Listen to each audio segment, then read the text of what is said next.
I'm not sure if anyone will find this story intriguing, as confessions like these often lead people to believe such things happen to others, but never to them.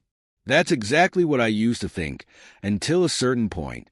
My experience mirrors the norms of today, where faithfulness is no longer considered a virtue, but rather treated as a joke.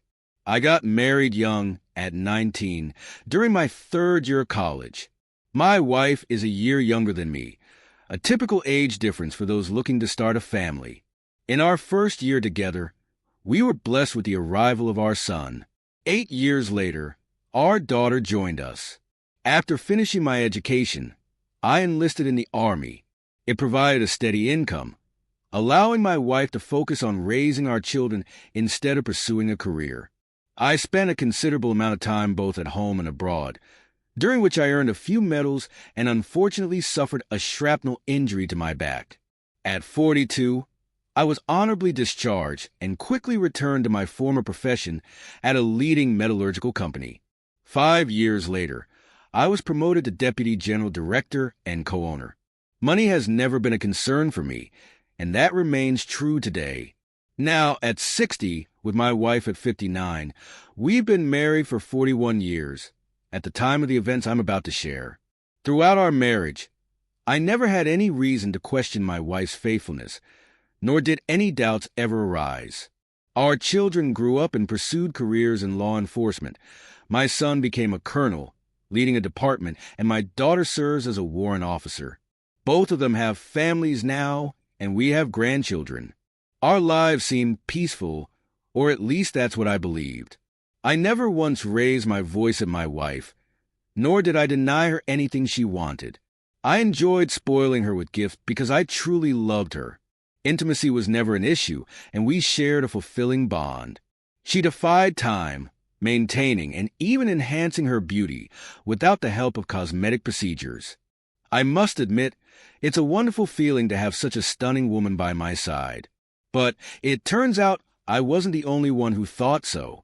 Natasha, my wife, has worked at a pharmaceutical company for the past 15 years, heading the marketing department. Her job often required her to travel extensively, especially in the last 5 years. Some of her trips lasted months as she managed the drug supply to pharmacies, particularly in bustling cities like Siberia, including Chris Mears. Despite being away on these business trips, Natasha never failed to call me almost daily, expressing how much she missed me and the kids. Coincidentally, our metallurgical company had just secured a contract with the partners in Chris Mears to supply welded pipes for an oil pipeline. As the Deputy General Director, it was my responsibility to go there and finalize the deal. This is when everything came to light. After signing the contract, we went to meet the General Director, where, as is customary, refreshments were laid out. On his desk, I spotted a few photos, and one of them took my breath away. It was a photo of the CEO with a striking red-haired woman, my wife, Natasha. My mind went blank. Gathering all my strength, I kept my composure and casually asked about the person in the picture.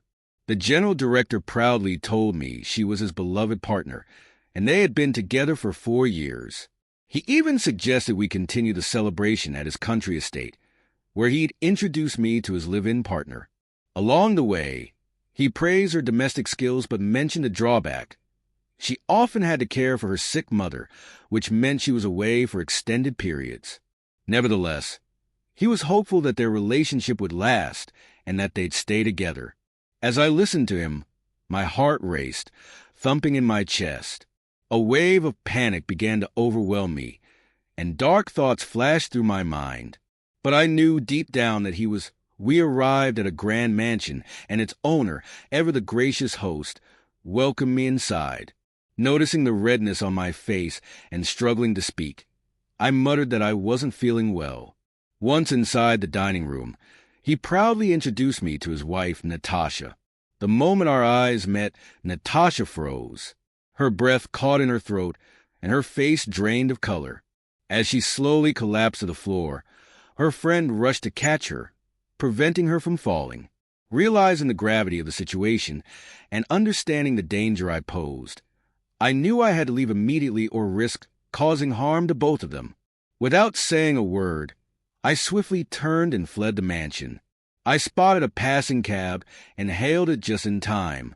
Hastily gathering my belongings from the hotel, I rushed to the airport, exerting every bit of effort to secure a seat on the next available flight. Only as I sat on the plane did my racing thoughts begin to regain some clarity. Throughout the flight, one question continued to pulse in my mind, echoing like the beat of my own heart. Why would she do this to me? The details of my return home remained foggy, lost in a cloud of confusion.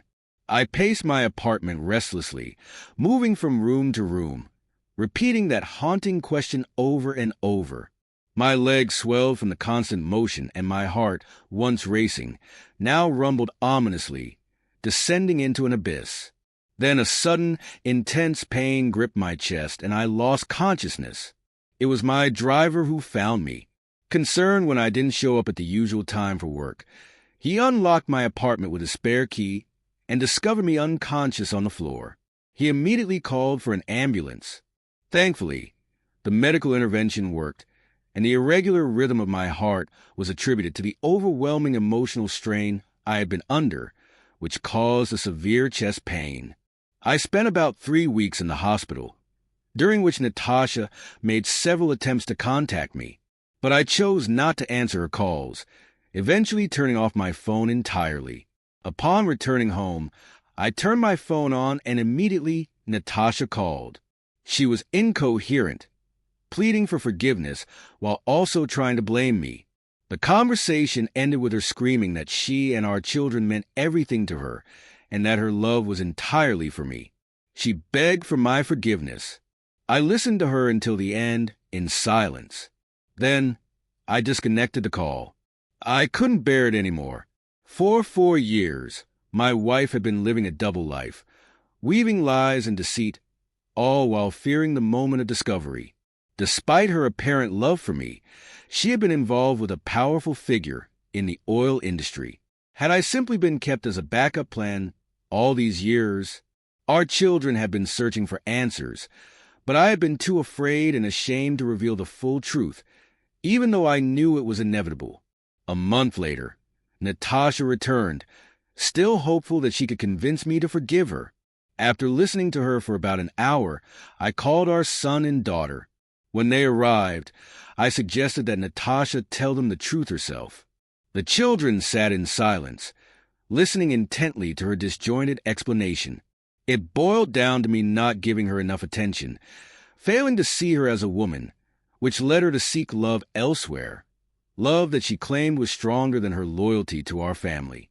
She professed her deep love for us and begged for our forgiveness. Our son was the first to speak. "Mother, what you did was cruel to both Dad and us.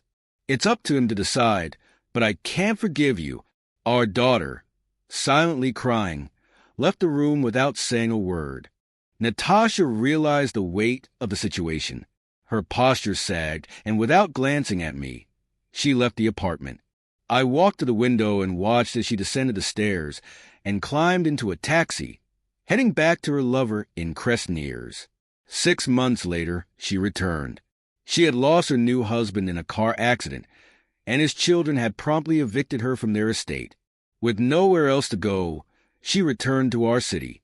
She tried to contact me several times, but I refused to engage in conversation. The children also ignored her calls.